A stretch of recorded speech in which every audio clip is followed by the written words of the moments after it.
Try to encourage people to not have trash.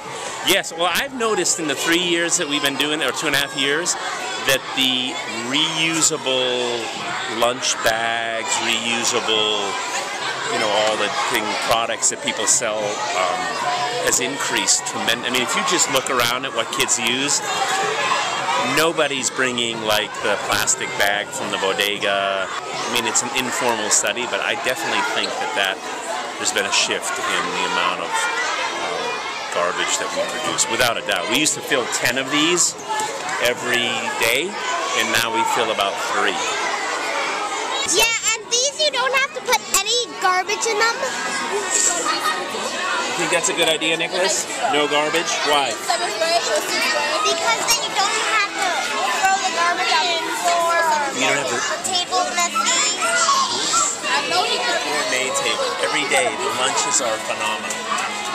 Wow, look at this. Beans. Fruits, veggies. And you also have a canteen, so you can reuse that instead of using... And I have one too. Oh, nice. It really was painful to watch cans, garbage, paper, just being thrown into the same garbage pail. So we figured out a system where we would have kids start to learn how to recycle. And I think the first year we just had them sort drinks from their food waste. So we had garbage and drink containers. Because we were pouring the liquids out of the containers, we were probably keeping like 25 pounds of garbage out of the 25 pounds of garbage out of the trash, out of landfills. Right. Empty this, okay? Because if you wait for both lunches, it fills up and it's too heavy.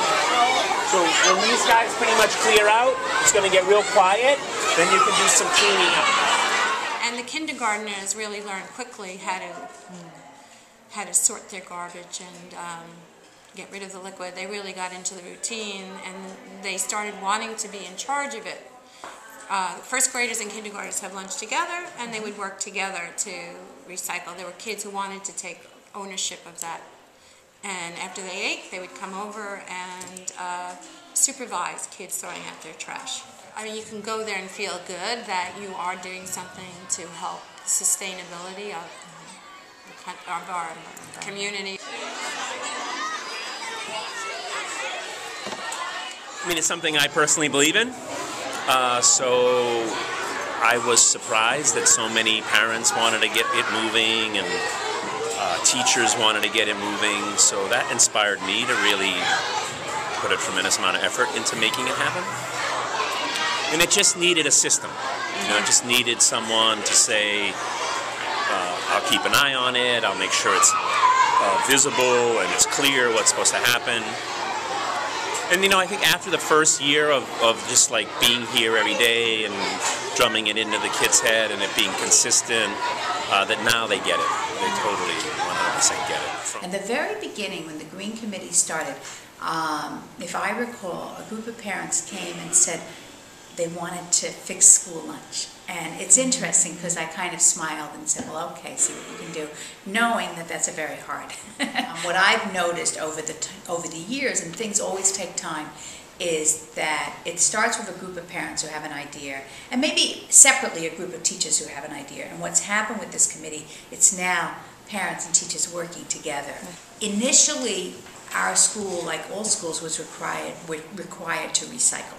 But you had just issues with not having the appropriate bins or barrels or in the classrooms, in the cafeteria. So you could say you're recycling, but if there's nowhere to put the plastic bottle, then you're not going to recycle. So we had to fix that. So Matt kind of came along and made it really visible and explicit, and he worked with the kids to do that. So it wasn't like he was just doing it, but he had the kids making these signs and creating these tops for the bins, and really kind of educated all of us around this issue. And on top of that, he started the composting project. So he got some grants and funds and was able to build the composting unit that's out in our schoolyard. But it's amazing how much less trash we make because most of our kids are putting their plastic in the plastic and a paper, and we even have a paper bin, and it's a wonderful, and they love to help. The kids love to help. We're watching the kids recycle and compost. We're watching them clean off their tables, but we're also standing them and helping them. So it's not, we're not just being the policeman. We're really saying, here's how you do it, and we model it every day. Now there are student volunteers from 5th, 3rd, and 4th grades.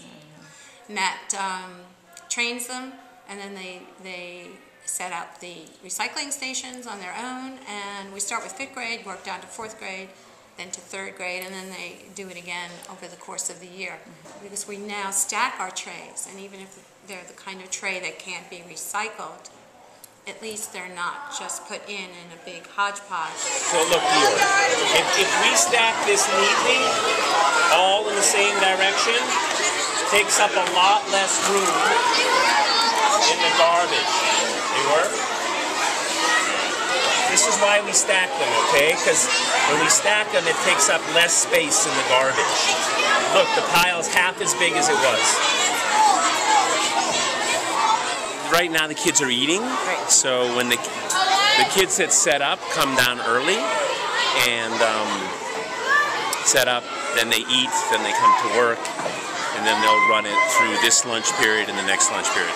So we recycle drink containers, all the milk containers, foil, all the paper, Lunchable boxes. And I think too the food quality has increased. Again, an informal study that Children really like to do the recycling and like to do something that makes them feel important and that they have a job to do.